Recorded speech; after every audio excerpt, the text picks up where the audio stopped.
નમસ્તે. ચાલો આજે બે અંકની સંખ્યાના સરવાળા સમજીએ. ખૂબ જ સરળ છે. આપણે પહેલા પણ તેને સમજ્યા છીએ. ચિંટુ પાસે 17 લાડુ છે અને પિન્ટુ પાસે 18 લાડુ છે. તો કહો કે બંનેના મળીને કુલ કેટલા લાડુ થશે? ચાલો આ કોયડો ઉકેલી જોઈએ. અહીં આપણને કોયડામાં ચિંટુ પાસે 17 લાડુ તે આપેલ છે. તો આ રહ્યા ચિંટુના 17 લાડુ. જુઓ તે આ પ્રમાણે છે.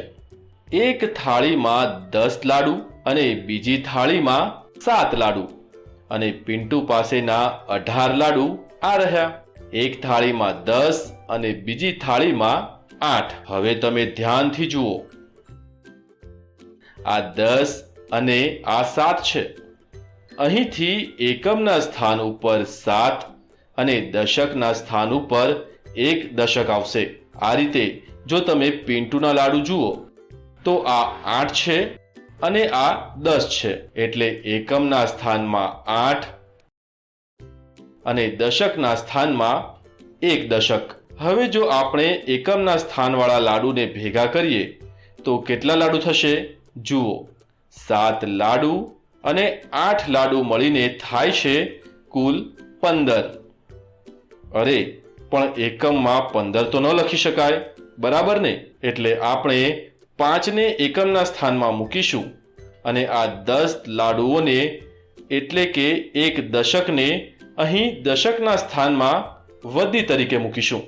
તો હવે અહીં જુઓ 10 વત્તા 10 બરાબર 20 થયા અને વધીનો 1 દશક ઉમેરો તો 30 એટલે કે 3 દશક.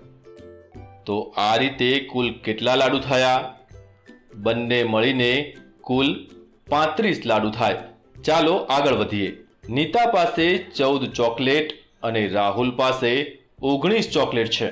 હવે કહો કે બંનેની મળીને કુલ કેટલી ચોકલેટ થશે? ચાલો ઉકેલી જોઈએ.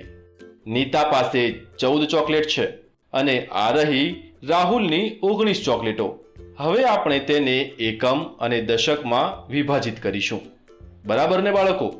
તો હવે તમે સમજી ગયા હશો કે નીતા પાસે કેટલા એકમ થયા હશે? આ 10 તો દશક છે એટલે કે 1 દશક. અને આ 4 અલગ છે એટલે કે એકમ છે. તો આ 4 એકમના સ્થાનમાં અને આ 10 એટલે કે 1 દશક દશકના સ્થાનમાં જશે. હવે આપણી પાસે એકમના સ્થાનમાં 9 છે અને દશકના સ્થાનમાં 1 દશક. ચાલો સૌથી પહેલા એકમના સ્થાનનો સરવાળો કરીશું. તો 4 માં 9 ઉમેરીએ તો 13 થાય છે, જેમાં 3 એકમ છે અને 1 દશક.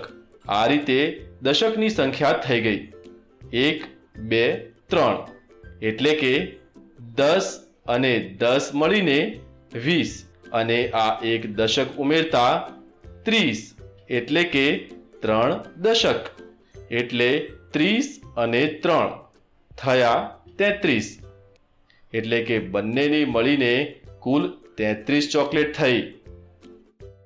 હવે બીજો એક કોયડો જોઈએ. કમલ પાસે 22 ચોક અને વિમલ પાસે 12 ચોક છે. તો કહો કે બંનેના મળીને કુલ કેટલા ચોક થશે? આપણે શું કરીશું બાળકો? આ છે 22 અને આ છે 12. આ 12 ચોક કોના છે?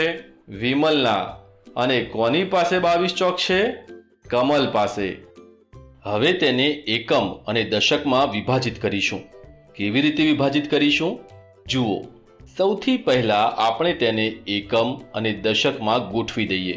તમે જોઈ શકો છો કે 10 અને 10 બરાબર 20 એટલે કે 2 દશક. અને આ 2 ચોક છૂટા આ રીતે થયા 22. એ જ રીતે અહીં 10 એટલે કે 1 દશક અને 2 ચોક છૂટા એટલે કે કુલ મળીને 12 થયા. હવે જો આ 2 એકમને અહીં લખીએ અને 2 દશકને અહીં, આ કમલના થયા અને આ 2 એકમ અને 1 દશક થયા વિમલના. બરાબર ને બાળકો? હવે શું કરીશું? આ એકમનો સરવાળો કરીશું. એટલે કે 2 કમલના અને 2 વિમલના ચોકનો સરવાળો કરતા આપણને કુલ 4 ચોક થયા, એટલે કે 4 એકમ. હવે અહીંથી જો આપણે દશકને ઉમેરીએ તો 20 વત્તા 10 બરાબર 30, એટલે કે 3 દશક. તો કુલ મળીને કેટલા થયા? આ થયા 34. તેનો અર્થ છે બંને પાસે કુલ મળીને 34 ચોક છે. હવે આગળનો કોયડો. રાજુ પાસે 15 દડા અને મહેશ પાસે 16 દડા છે. તો કહો કે બંનેના મળીને કુલ કેટલા દડા થશે? રાજુ પાસે આ 15 દડા છે અને મહેશના આ 16 દડા છે. હવે આ એકમ અને દશકમાં જુઓ.